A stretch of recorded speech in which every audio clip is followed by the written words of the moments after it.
The casket is small. Too small. That's my first coherent thought as they lower Caleb into the ground. My 9-year-old son's final resting place. My hands won't stop trembling. I've tried pressing them against my black dress, gripping them together until my knuckles turn white, even shoving them into my pockets. Nothing works.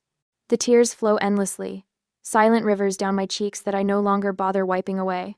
My stomach knots with each mechanical whir of the pulley system lowering his casket, and my knees threaten to buckle beneath me. The cemetery worker nods at me, waiting for some signal that I'm ready for this moment. I'll never be ready. 8 months ago, the doctors finally named the monster stealing my son's strength. Rare blood disorder, they said, as if labeling it might make it less terrifying. Caleb took the news better than I did, his small face serious but determined as the doctor explained the treatments. "Will it hurt?" he asked, his voice steady. "Sometimes," the doctor answered honestly, "but we'll do everything we can to help." He never complained through 8 months of needles, transfusions, medications with names I could barely pronounce. Even when his small body was ravaged by fevers that left him shaking beneath hospital blankets, he'd look up at me with those eyes so much like his father's and say, "I'm okay, Mom. Don't worry. Amazade." Now I stand alone beside his grave, the ache of their absence, a physical pain as sharp as the loss itself. My parents, who should be standing beside me. My sister Victoria, who promised she'd always be there for us.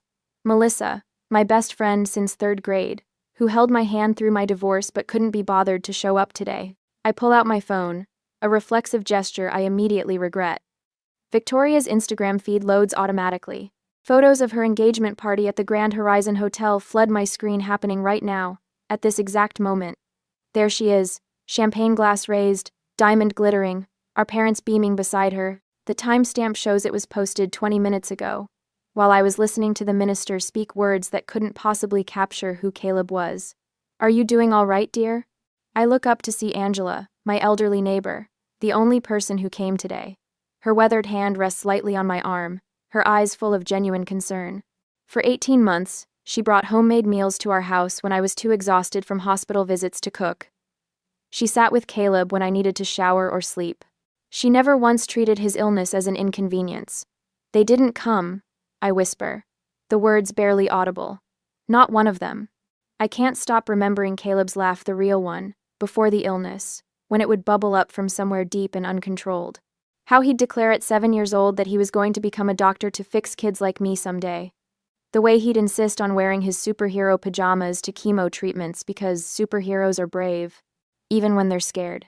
"That boy loved you more than anything in this world," Angela says quietly. I nod, remembering how Ethan, my ex-husband, had set up an $850,000 college trust fund for Caleb before his company transferred him overseas.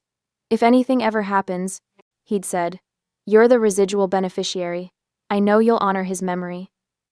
He couldn't have known how soon those words would matter. Part of me wants to call my parents, to scream until my voice gives out. How could they choose Victoria's engagement party over their grandson's funeral? Another part feels too numb to feel anything at all. I've spent 18 months fighting for my son's life, sleeping in hospital chairs, memorizing medical terminology, advocating when doctors dismiss symptoms. Now there's nothing left to fight for. My phone buzzes with a text message. My mother's name appears on the screen. "We need to talk. Bring the trust documents tomorrow." I stare at the message, reading it twice to make sure I understand. They didn't come to Caleb's funeral, but they're interested in his trust fund? Something cold and analytical cuts through my grief for the first time today. Something doesn't add up.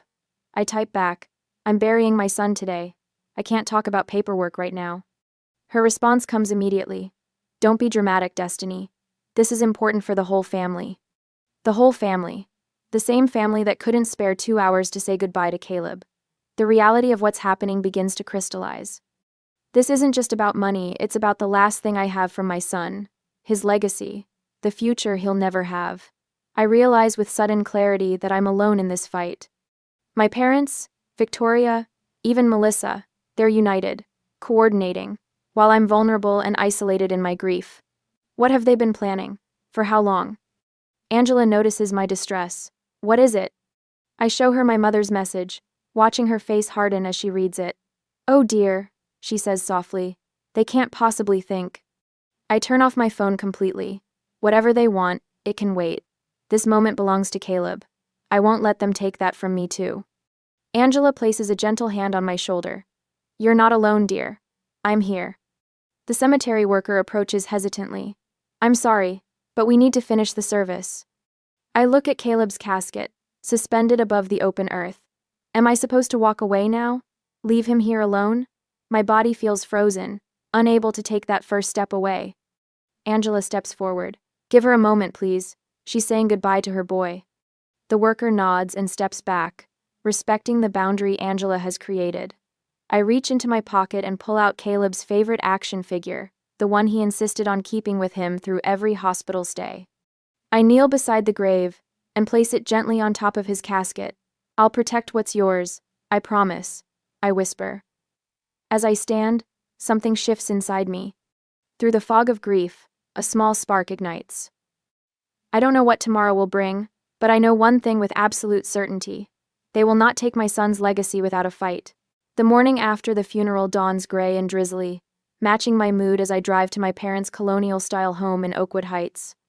I grip the steering wheel too tightly, my knuckles whitening with each mile closer to their house. My throat constricts at the thought of seeing them after yesterday after they chose Victoria's engagement party over their own grandson's funeral. I park behind a familiar silver BMW, Melissa's car. Of course she's here too. The front door opens before I reach it. My father stands in the entryway, his face a practiced mask of paternal concern that doesn't reach his eyes. Destiny, come in. We've been waiting. The living room feels like a boardroom. Victoria sits primly on the cream sofa, legs crossed at the ankle, her blonde hair swept into a perfect chignon. Melissa perches beside her, studying her manicure with sudden fascination when I enter. My mother stands by the mantel, one hand resting on a framed family photo where we're all smiling a performance for the camera. No one mentions Caleb. No one says they're sorry. My father doesn't waste time. He walks to the mahogany coffee table where a folder lies open, papers arranged in neat stacks. We need to reallocate the trust with Victoria as trustee, he announces, sliding a document toward me. Sign here and here. I don't reach for the pen. What are you talking about? Victoria uncrosses her legs and leans forward. Destiny, you're in no condition to manage this kind of money. We're trying to help.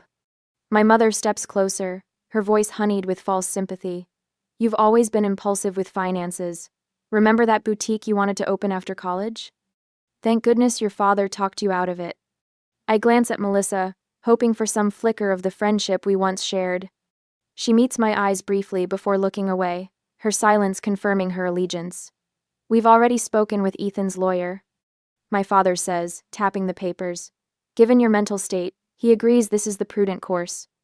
The words hit like physical blows. I pick up one of the documents, recognizing legal language about mental competency evaluations. Another page catches my eye: research on trust law dated 14 months ago, when Caleb was first hospitalized. You've been planning this since Caleb got sick, I whisper, the realization burning through me.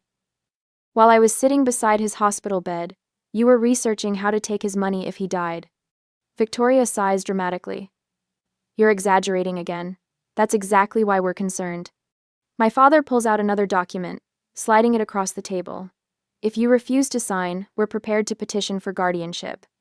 The court will understand that grief has compromised your judgment.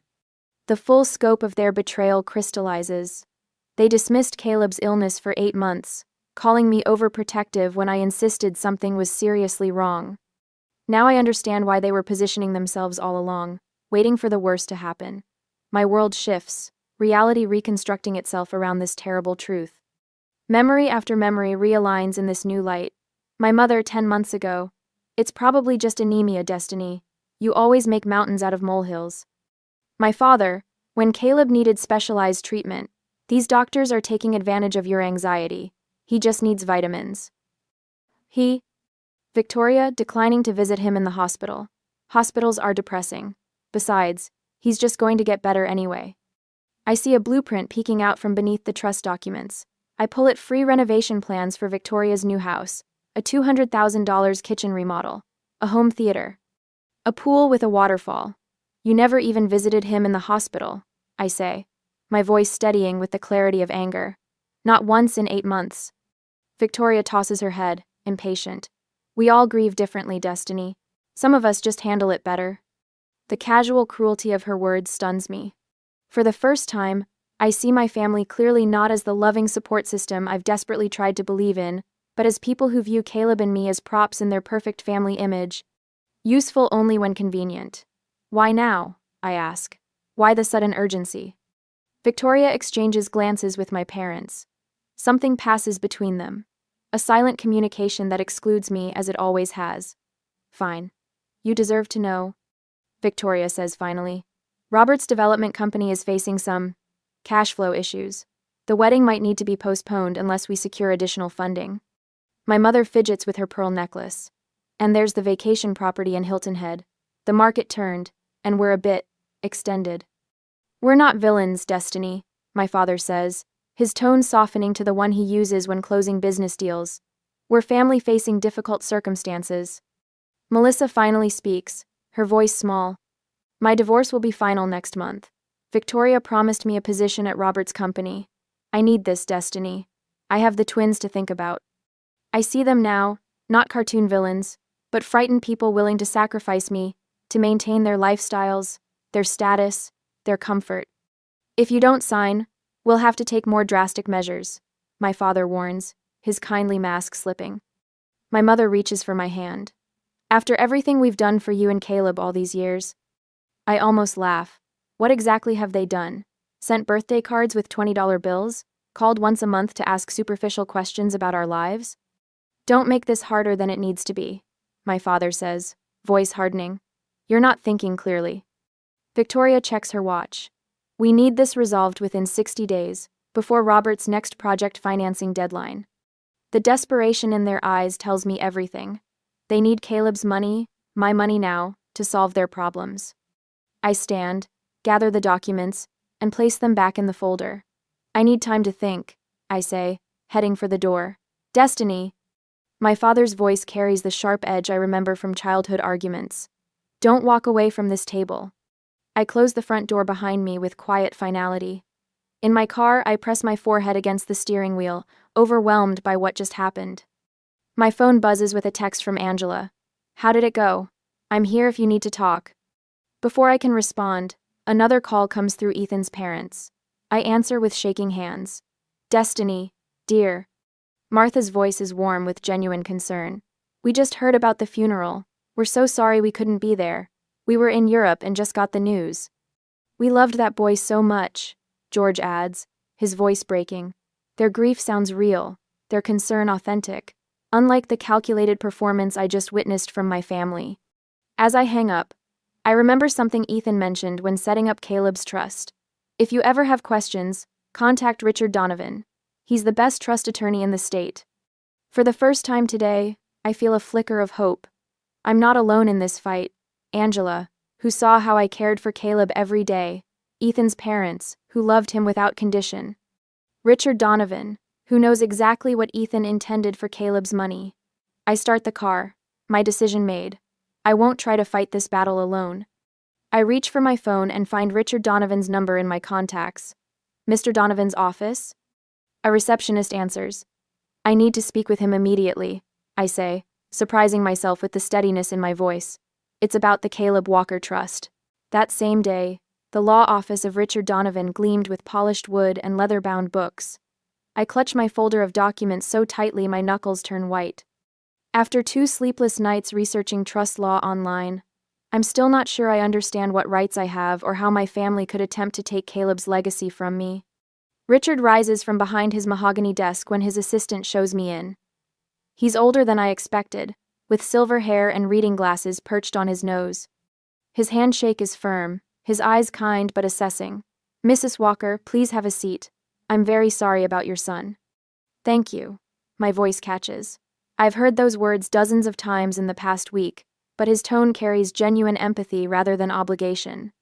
I slide the folder across his desk. These are all the documents I have about Caleb's trust. My ex-husband Ethan set it up before his company transferred him overseas. Richard opens the folder, scanning the contents with practiced efficiency. He nods occasionally, pausing to read certain sections more carefully. The silence stretches until I can't bear it. My family wants me to sign over control of the trust. They claim I'm not mentally stable enough to manage it because of my grief. The words taste bitter on my tongue. They didn't even come to Caleb's funeral. Richard looks up sharply. They didn't attend the funeral? No. My sister Victoria had her engagement party the same day. My parents and my former best friend Melissa chose to go to that instead. He removes his glasses, pinching the bridge of his nose. I remember when Ethan set up this trust. He was very specific about his intentions. Richard opens his desk drawer and pulls out a manila folder with Ethan's name on the tab. My breath catches. I wasn't expecting him to have separate records. Ethan was exceptionally thorough. Richard explains, extracting a notarized document. This is his statement of intent for the trust. He hands me the paper, and I read Ethan's familiar handwriting. This trust is to secure Caleb's future, and if the worst happens, to provide for Destiny, who sacrificed everything for his care. Tears blur my vision. Even from across the ocean, Ethan had prepared for this possibility. Had seen what I couldn't bear to acknowledge. There's more, Richard says, turning his computer monitor so I can see it. These are phone records from our office over the past year. The spreadsheet shows multiple calls from numbers I recognize immediately. My parents' landline and Victoria's cell phone. They contacted you? About Caleb's trust? My voice sharpens. Not me specifically. They called asking about trust provisions and beneficiary laws. My assistant flagged it because she recognized the names from Ethan's file. They never actually spoke to an attorney here. A clarity cuts through my grief for the first time in days. They knew about the trust terms before Caleb died. That's why they've been planning this.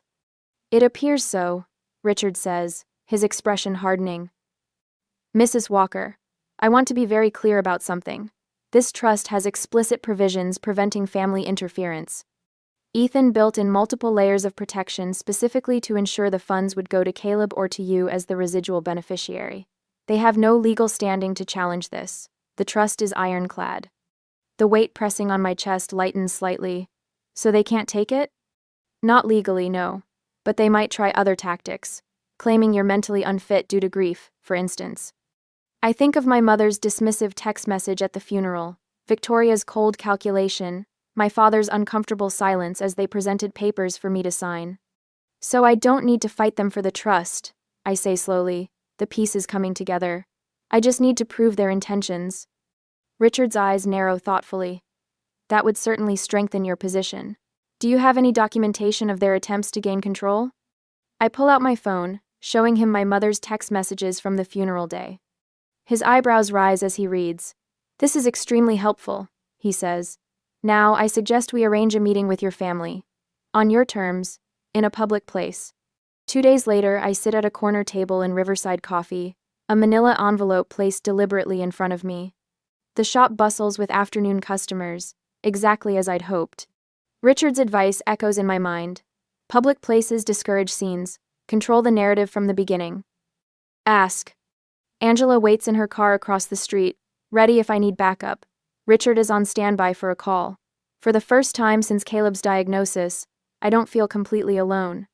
My family arrives together, Victoria leading the procession in designer sunglasses, my parents following like attendants. Melissa trails behind, avoiding my eyes. They take seats around the table without ordering drinks, clearly expecting this to be brief.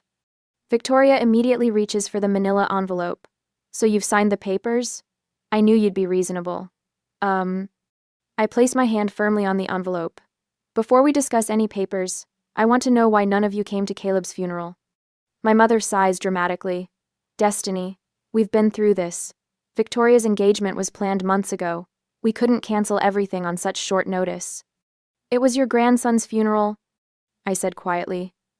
And we grieved in our own way, my father replies, glancing nervously at nearby tables. Everyone processes loss differently. I open the envelope and slide out several photos, screenshots from Victoria's Instagram, time-stamped during Caleb's funeral. Champagne glasses raised, diamond ring flashing, everyone laughing. While I was burying my son, you were drinking champagne and laughing. My voice remains steady, but people at nearby tables glance over. Victoria's face flushes. You're taking those out of context. That's not fair.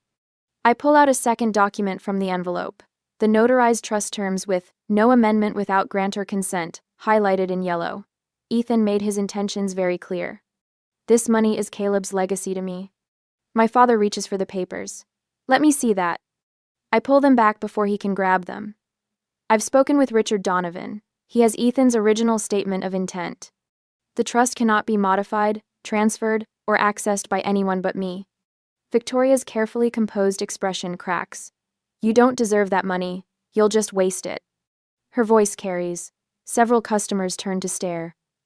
Lower your voice, my mother hisses. Why? I ask, looking directly at Victoria. Are you worried people will hear how you tried to take advantage of your grieving sister? How you couldn't be bothered to attend your nephew's funeral but want his college fund? Victoria stands abruptly. This is ridiculous. We're trying to help you. I don't need your kind of help, I say, gathering the papers back into the envelope. I'm not signing anything. Ever. My father leans forward, voice low and threatening. You're making a mistake, Destiny. We can make things very difficult for you. You already have, I reply, standing. For my entire life. But not anymore. I walk out, feeling their stares burning into my back. Outside, Angela waits in her car, window rolled down. When I slide into the passenger seat, she gives me a proud smile. You stood up to them. Good for you. My phone rings. Richard calling for an update. How did it go? He asks when I answer. Do we need to prepare for immediate legal action? I describe the confrontation while Angela drives us away from the coffee shop. Richard listens carefully, then confirms we're in a strong position legally. They'll likely try something else, he warns. But you've established boundaries, which is critical. After we hang up, another call comes through, Ethan's parents. They offer to fly in from Arizona to testify about Ethan's intentions if needed. We always knew Caleb's care was your priority. Ethan's mother says, we'll support you however we can. A text message follows from Mark, my former co-worker who visited Caleb regularly during his hospital stays. Angela told me what's happening. Whatever you need, I'm here. For the first time in weeks, I feel the weight on my chest lighten. I'm not fighting alone anymore. In Angela's driveway, I take a moment before getting out of the car. I touch Caleb's photo on my dashboard, his last school picture, taken before he got sick, his smile still radiant with hope. First step done, buddy, I whisper. Angela squeezes my hand. You did wonderfully today. I nod, staring at the horizon. But they won't give up easily. They'll try something bigger next. And we'll be ready, Angela says firmly. You're not alone anymore, Destiny. I take a deep breath, feeling something unfamiliar building inside me. Not just grief, not just anger, but resolve.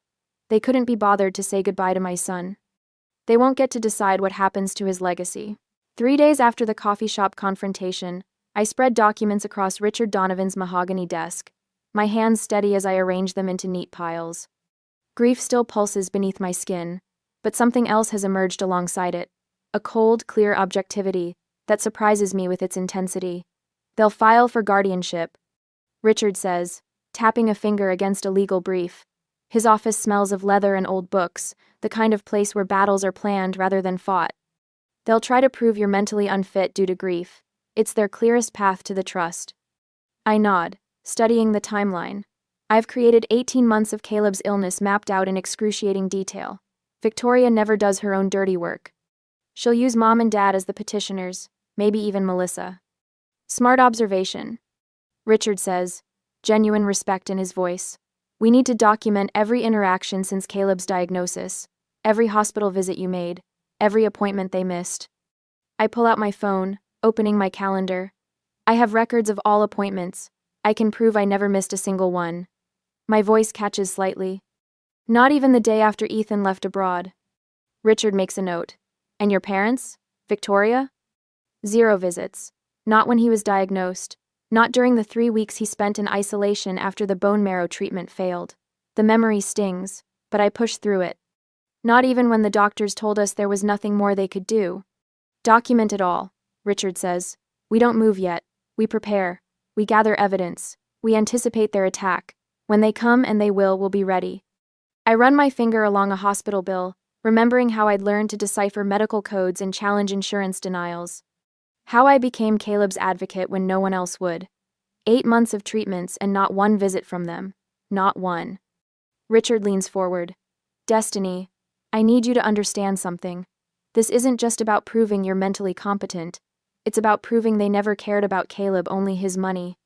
The words hurt, but the truth in them steadies me. Then that's exactly what we'll prove. Over the next hour, we sort through financial statements showing my meticulous handling of Caleb's medical expenses. Richard brings in a notary to witness my signing of affidavits. The preparation feels like building armor, each document another plate of protection around Caleb's legacy. They'll claim your grief makes you unstable. Richard warns. We need to counter that narrative before they can establish it. Angela has kept a journal, I say, surprising myself with this knowledge. She documented every time she helped with Caleb during his illness. She told me yesterday. Richard nods approvingly. Perfect. A neutral third party's observations will carry significant weight. I pull out my notebook. I've also contacted Caleb's primary oncologist and his school teacher. Both are willing to provide character statements. Excellent, Richard says. Now, what about Ethan? His intention when creating the trust could be crucial. I called his parents last night. They're coordinating with his attorney to document his original intentions. The words come easily now, each strategic move clear in my mind. And I've installed security cameras at my house. If they try to confront me again, it'll be documented. Richard makes a note. I'm consulting with Dr. Elizabeth Warner tomorrow. She's a psychiatric expert who can evaluate you and counter any mental fitness challenges they might bring. I hesitate before sharing my next thought. I've been collecting screenshots. Every time they dismissed Caleb's illness as nothing serious. Every text where they claimed I was overreacting. My voice hardens. They created a pattern of minimizing his condition, while simultaneously planning to take his trust fund. That's exactly the kind of evidence we need, Richard says quietly. Not just to defend you, but to expose their motives. I stare out his office window at the autumn leaves dancing across the parking lot. Caleb loved fall, the colors, the smell of cinnamon, the way leaves crunched beneath his feet. Last October, I'd wheeled him outside the hospital just so he could feel the crisp air on his face. Are you all right? Richard asks. Just remembering, I say, returning to the present. What else do we need? As Richard outlines our next steps, my phone buzzes with a text from Angela. Just heard from Martha at the hospital. Melissa was asking questions about Caleb's treatment schedule. Be careful. My stomach tightens. I show Richard the message. They're gathering ammunition, he says grimly. Melissa would have access to information about when you were at the hospital, your emotional state during treatment. She's signed something, hasn't she? The realization hits me like a physical blow. An affidavit claiming I was unstable during Caleb's illness. Richard's silence confirms my suspicion. She was my friend since 3rd grade, I whisper, the betrayal cutting deeper than I expected. She held my hand through my divorce. Victoria is recruiting anyone with inside knowledge of your life, Richard says gently. It raises the threat level considerably. I remember now Melissa's increasingly infrequent visits as Caleb's condition worsened. Her uncomfortable expression when I broke down after a particularly devastating prognosis. The way she'd stopped meeting my eyes in those final weeks. She'll claim she witnessed erratic behavior, I say, my voice hollow. And she wouldn't be entirely wrong. I did fall apart sometimes. Who wouldn't? For the first time since our strategy session began, doubt creeps in. Maybe they're right. Maybe I am falling apart. I glance at my trembling hands. Look at me. Don't, Richard says firmly. This is exactly what they want to make you doubt yourself. My phone buzzes again. Angela. Coming by Richard's office. Found my journals. You need to see these. 30 minutes later, Angela walks in, carrying a stack of notebooks. Her silver hair is neatly pinned back, her eyes fierce with protective energy. Melissa can say whatever she wants, Angela announces, placing the journals on Richard's desk. But I documented everything. Every day you spent at that hospital. Every night you sat up with Caleb when he couldn't sleep. Every meal I brought because you wouldn't leave his side. She takes my hands in hers. Don't let them make you doubt yourself, Destiny. That's exactly what they want. The warmth of her hands steadies mine. I look from Angela to Richard, then to the mountain of evidence we've accumulated. My son's legacy protected by truth, documented fact by documented fact. You're right, I say, straightening my shoulders. I need to prepare for character assassination, not just legal challenges. As I organize Angela's journals into our evidence pile, I realize we're building more than a legal defense. We're creating a monument to the truth of who really stood by Caleb when it mattered and who didn't. Later that evening, after Angela left, my hands shook as I taped the last photo to the evidence board in Richard's office. It shows my parents at Victoria's engagement party, champagne glasses raised in celebration exactly 42 minutes after Caleb's casket was lowered into the ground. That's the final piece, Richard says, stepping back to survey our work. The conference room wall has transformed into a comprehensive timeline of betrayal, medical records showing every appointment I attended, financial statements proving responsible management of Caleb's medical expenses, witness statements from hospital staff, neighbors, and Caleb's teachers. A documented 18-month absence of my family during Caleb's illness. Will it be enough? I ask, straightening a document that details Victoria's unauthorized access to Caleb's medical files. Richard adjusts his glasses, his expression serious but confident. They'll file for emergency guardianship claiming you're mentally unfit, but we've anticipated every argument they could make. He taps the notarized statement from Ethan's parents. This alone makes their position legally tenuous.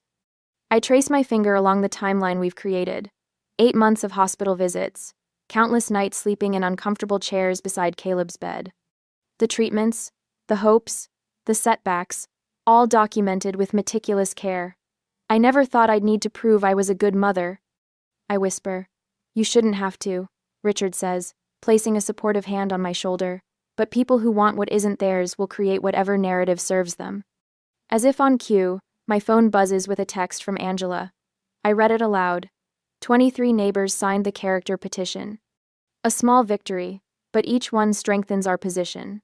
I've spent the past week gathering an arsenal of truth against my family's inevitable attack.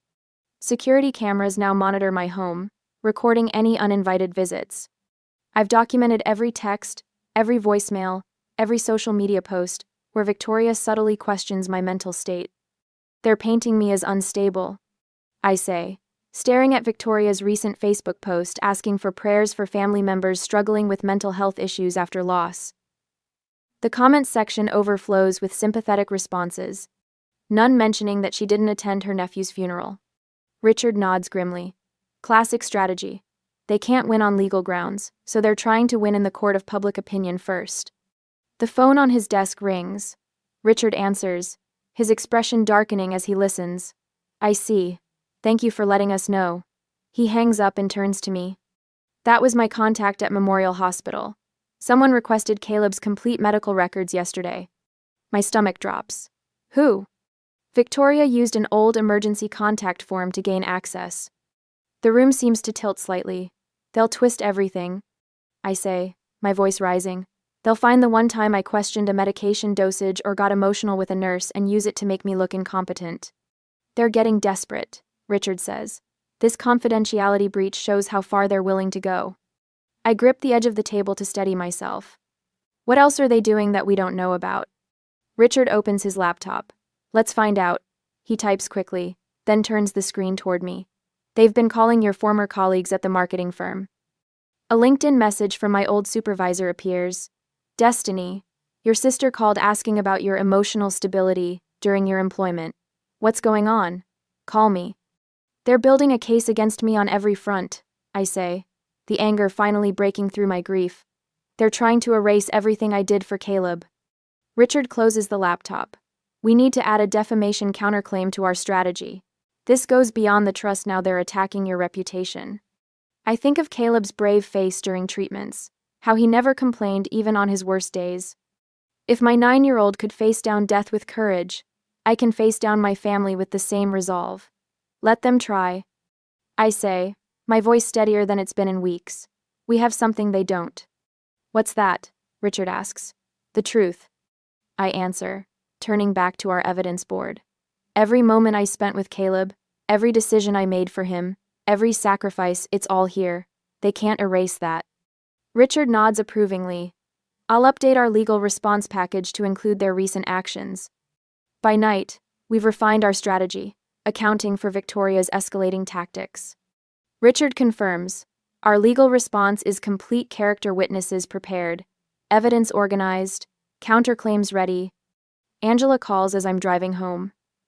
The security system is working perfectly, she tells me. I tested it once again while you were gone. Thank you, I say, feeling a rush of gratitude for this woman who's become more family to me than my actual relatives. Ethan's parents arrive tomorrow. They're bringing documentation about the trust's original purpose. You've done everything possible to protect Caleb's legacy, Angela says firmly. Now we wait for them to make their move. As I pull into my driveway, I realize something has shifted inside me. The paralyzing grief hasn't disappeared, but it's been joined by something else, a fierce, protective anger that burns away the fog of despair. I'm not afraid anymore. I'm angry. And I'm ready. The next morning, the sheriff's knock hits like a hammer. When I open the door, his face is professionally blank as he extends a thick manila envelope. Destiny Walker? You've been served. My fingers tremble as I take it. The weight feels wrong, too heavy for mere paper, too light for the destruction it contains. The sheriff tips his hat and leaves while I stand frozen in my doorway, the envelope burning against my skin.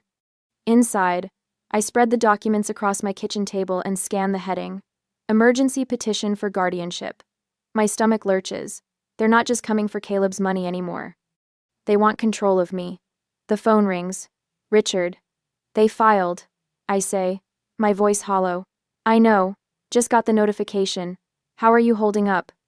I stare at the affidavits attached to the petition. Melissa's signature jumps out first 3 pages, detailing every moment of weakness she witnessed during Caleb's illness. The times I forgot to eat. The night I sobbed uncontrollably in the hospital hallway. The morning I couldn't remember if I'd taken my own medication. They've twisted everything. I whisper. They quoted his medical records. Things I told the doctors in confidence. Victoria shouldn't have had access to those files, Richard says, his voice hardening. That's our countermove. The hospital ethics committee is already investigating. I flip to the next page. Financial statements showing my depleted savings account. 18 months without steady income while caring for Caleb had drained everything. They've highlighted every overdraft fee, every late payment, presenting it as evidence of financial irresponsibility rather than the reality of a mother spending everything to save her son. The hearing is tomorrow, Richard says. We knew this was coming. We're ready. But I'm not sure I am. This isn't just about money anymore. They're trying to take away my autonomy, my dignity, my very identity as a competent adult. The document before me paints a picture of a woman falling apart, unable to make rational decisions, a danger to herself without proper supervision. Have you seen the newspaper? Richard asks quietly. I pull up the local news website on my phone. There they are, my parents, sitting in their immaculate living room, sorrow etched into their carefully composed expressions. The headline makes me nauseous. Family seeks help for grieving mother. My father's quote appears in bold. This breaks our hearts, but we have to protect her from herself. I switch to social media and find Victoria's carefully crafted post, a throwback photo of us as children, her arm around my shoulders. Sometimes the hardest thing to do is step in when someone you love is suffering. Please keep our family in your thoughts during this difficult time. Mental health awareness. Family first. The comments section overflows with support for them. People who don't know us, don't know Caleb, offering prayers and praise for their bravery in helping me. They've already tried and convicted me in the court of public opinion. I say. Courts don't decide cases based on Instagram likes, Richard replies. I've filed our counter petition. Ethan's parents arrived this morning. They're ready to testify about his intentions for the trust. The hospital ethics committee has issued a formal statement about the unauthorized access to Caleb's records. I touch the silver locket around my neck, feeling Caleb's photo inside. What if it's not enough? It will be, Richard says with quiet confidence. Angela has more than 20 neighbors coming to support you. Your former supervisor has submitted a statement about your professionalism. And Dr. Levine, Caleb's primary physician, has provided an affidavit praising your medical decision-making throughout his treatment. My phone pings with a text from Angela. We're all set for tomorrow. The whole block is behind you. For the first time since receiving the sheriff's papers, I feel something beyond fear, a spark of determination, fueled by the absurdity of their claims. They weren't there, any of them. Not for one chemo treatment, not for one blood transfusion, not for one night when Caleb's fever spiked to 104 and I thought I might lose him right there in the pediatric oncology unit. I've also submitted the security footage. Richard continues, showing Victoria and your mother trying to enter your house last week when you were meeting with me. I remember coming home to find the doorbell camera notification, watching the recording of them testing doorknobs, peering through windows. We're hitting back with everything, Richard says. The restraining order request has been included in our counter petition. I look at the documents spread across my table, their lies printed on legal letterhead, made official with court stamps and case numbers.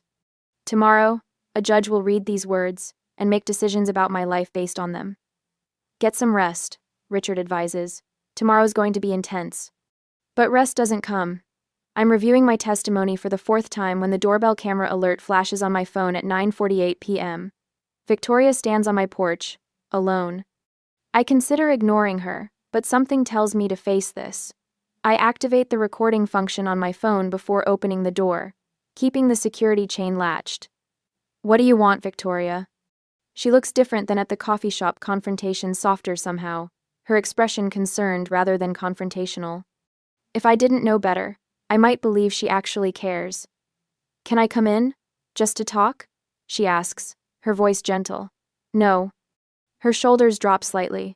Destiny, please. This doesn't have to be so public. So ugly. You made it public when you gave that interview. You made it ugly when you accessed Caleb's private medical records. Victoria glances toward the security camera, clearly aware she's being recorded. I'm offering you one last chance to avoid public embarrassment. Drop your opposition to the guardianship petition. Sign over control of the trust to me as administrator. We'll withdraw the petition, and no one ever has to know about your episodes. The word hangs between us like poison. Episodes? The night you called Melissa at 3 a.m., hysterical about Caleb's breathing. The time the hospital nearly called child services because you couldn't remember when he'd last taken his medication. Her voice remains sympathetic, but her eyes are cold. We'll destroy your reputation completely. Everyone will know how unstable you are. I feel a strange calm settling over me. I think you should leave now, Victoria. Her mask slips then, just for a moment. But it's enough. Rage flashes across her features before she composes herself. You think you deserve that money?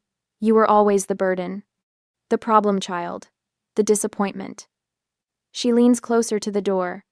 We carried you your entire life. Now it's time you did something for this family. I close the door without another word, my hands steady for the first time today. I immediately call Richard, forwarding him the recording. Perfect, he says after listening. Her mask finally slipped. This is exactly what we needed. It's past midnight when Angela arrives with an overnight bag.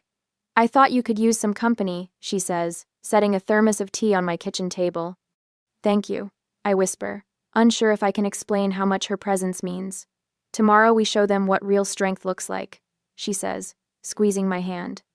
My phone lights up with a text from Richard. Everything is ready. Ethan believed in you. So do we. I can't sleep, so I sit in Caleb's room instead, holding his favorite stuffed dinosaur.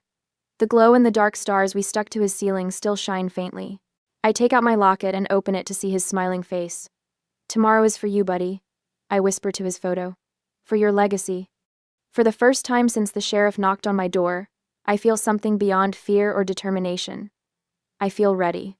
The next morning, I enter the courtroom with my head high, flanked by Richard, Angela, and Ethan's parents.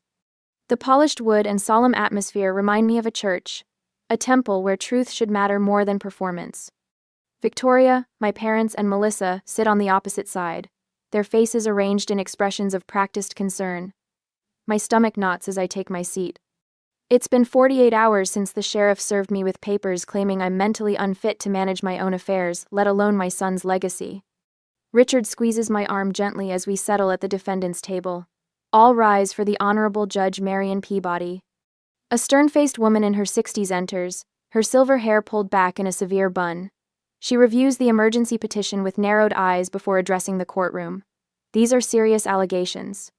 I expect both sides to present evidence, not emotion. Her gaze sweeps across both tables. Mr. Harrington, you may begin for the petitioners. Now. Cited calls. My family's attorney rises, his expensive suit and confident posture, reflecting their certainty they'll win. Your Honor, this is a case of a family desperately trying to help a daughter and sister who is spiraling after an unimaginable loss. He walks toward the bench, presenting documents with practiced solemnity. Miss Walker has exhibited concerning behaviors since her son's passing. Erratic financial decisions. Isolation. Refusal to accept help from those who love her most.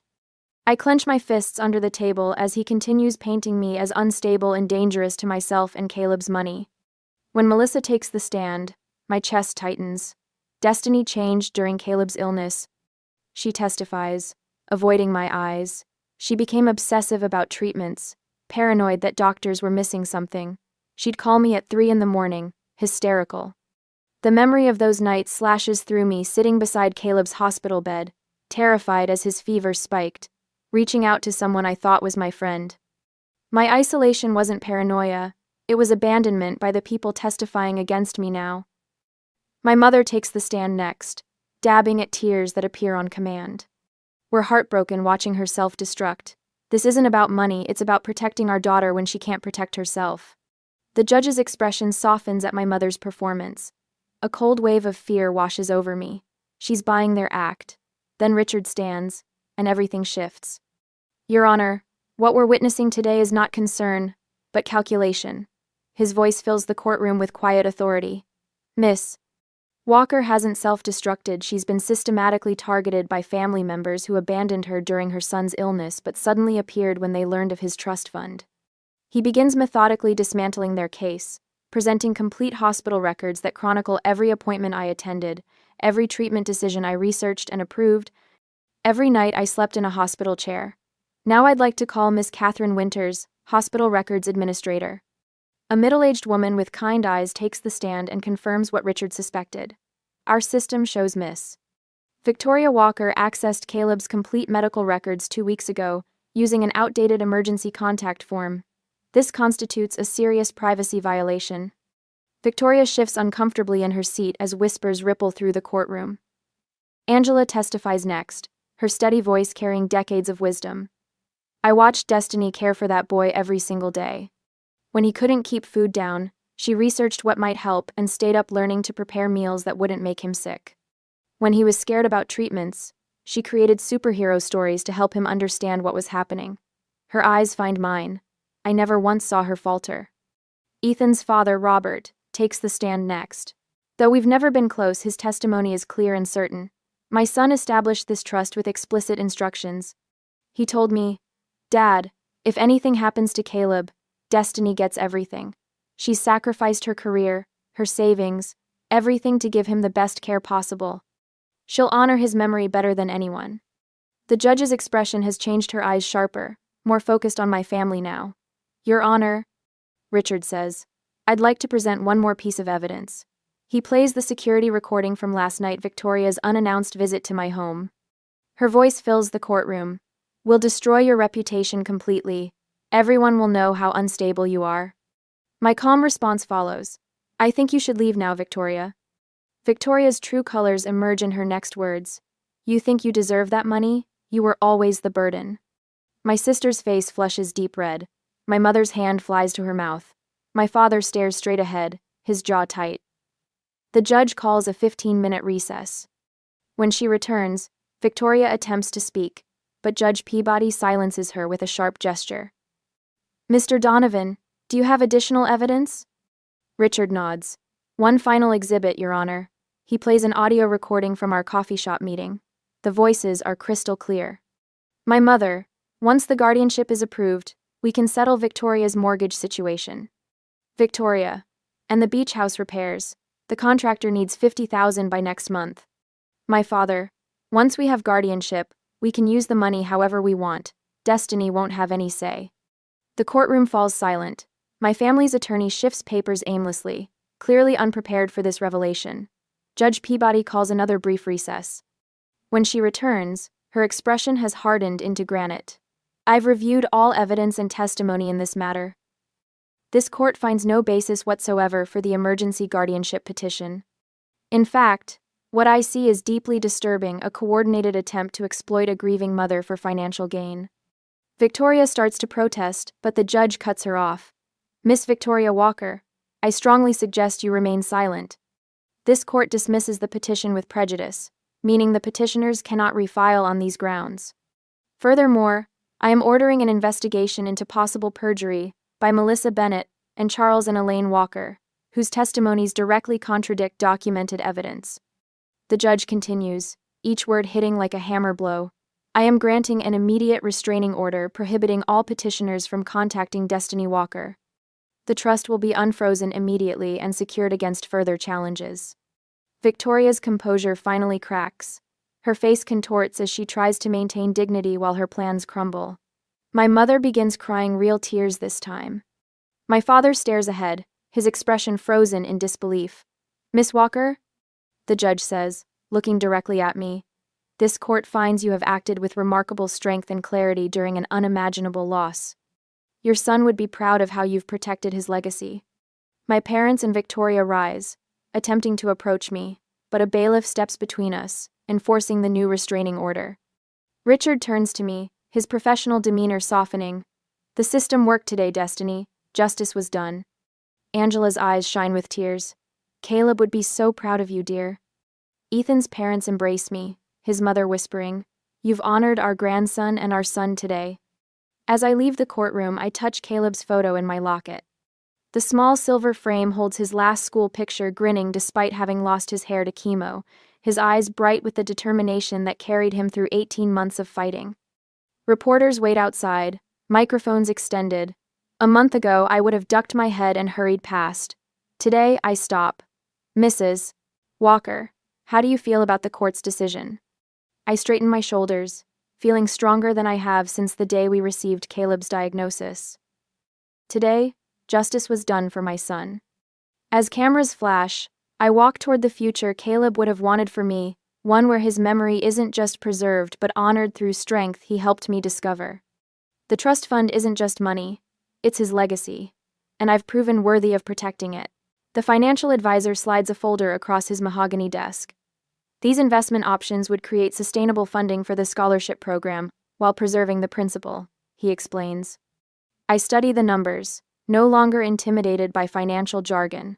1 week since the hearing, and already the world feels different. The Pediatric Hematology Fellowship needs to be fully funded, I say, tapping the proposal. That's non-negotiable. The advisor nods, making notes. And the restraining order? Holding firm. They can't come within 1,000 feet. My voice doesn't waver anymore when I mention my family. Strange how quickly family has become an administrative term rather than an emotional one.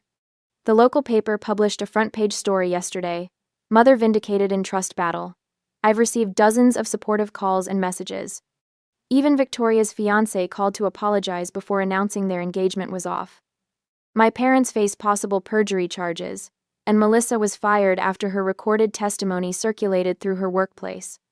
When I leave the advisor's office, Angela waits in her ancient Buick, window rolled down despite the autumn chill. All set? She asks. All set. I slide into the passenger seat, remembering all those rides to and from the hospital with Caleb. How Angela would bring thermoses of homemade soup when cafeteria food became unbearable. How she'd sit with him while I showered or napped. Never thought I could do this, I admit as we drive. Stand up to them. Create something lasting. Angela pats my hand. I knew. From the moment you placed that action figure in his grave and made that promise.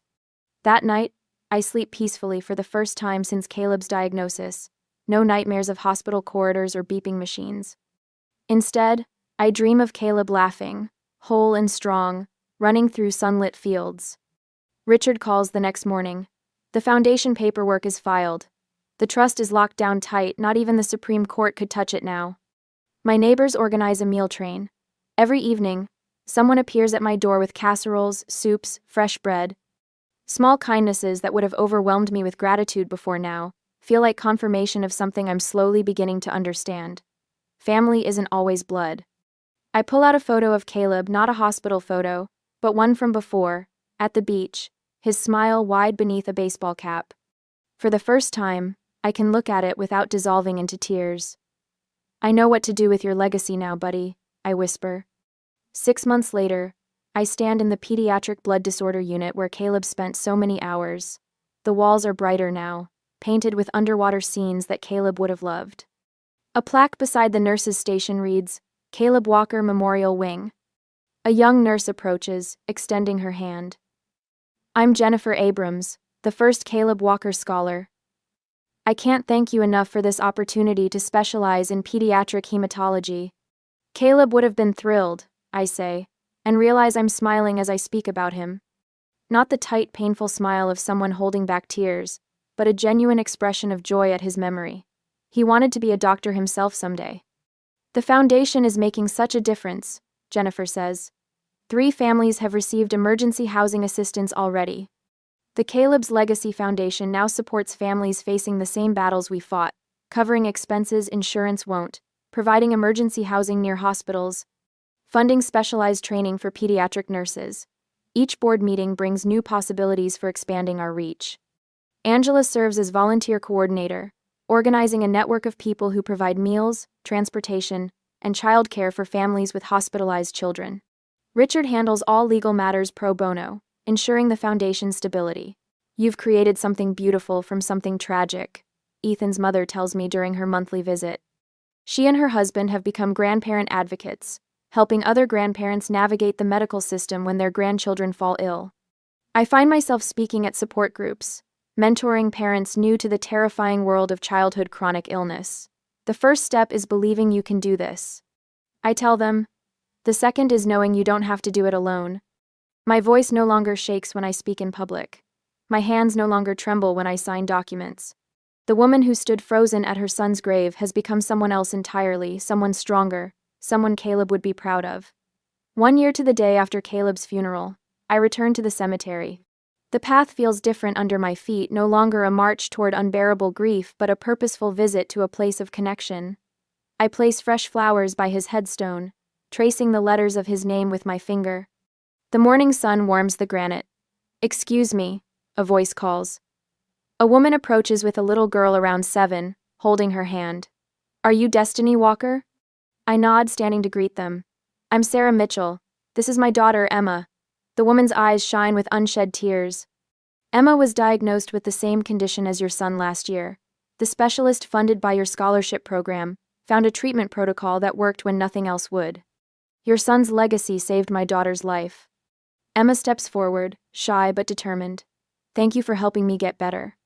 I kneel to her level, seeing in her face the future Caleb never had. You're very welcome, Emma. Standing again, I share Caleb's story not with pain but with pride. Fighting for his legacy transformed me, I explain. I found strength I never knew I had. Sarah listens intently. The foundation is expanding? Yes. We're funding research into rare blood disorders starting next quarter. Angela's joining the board officially, and Richard's structuring the research grants. Ethan's parents are heading up the grandparent advocacy program. When they leave, I reach into my pocket and pull out Caleb's favorite action figure, the same one I'd placed in his grave a year ago. The cemetery worker had retrieved it for me after the service, understanding my immediate regret at parting with it. I place it gently against his headstone. I kept my promise, Caleb. Your legacy is safe and growing stronger every day. Standing in the same spot where I once felt utterly abandoned, I'm surrounded by the presence of those who've become my true family, not bound by blood but by something stronger. Choice, loyalty, and love. The family that matters isn't always the one you're born into, I say softly to Caleb. It's the one that stands beside you when you need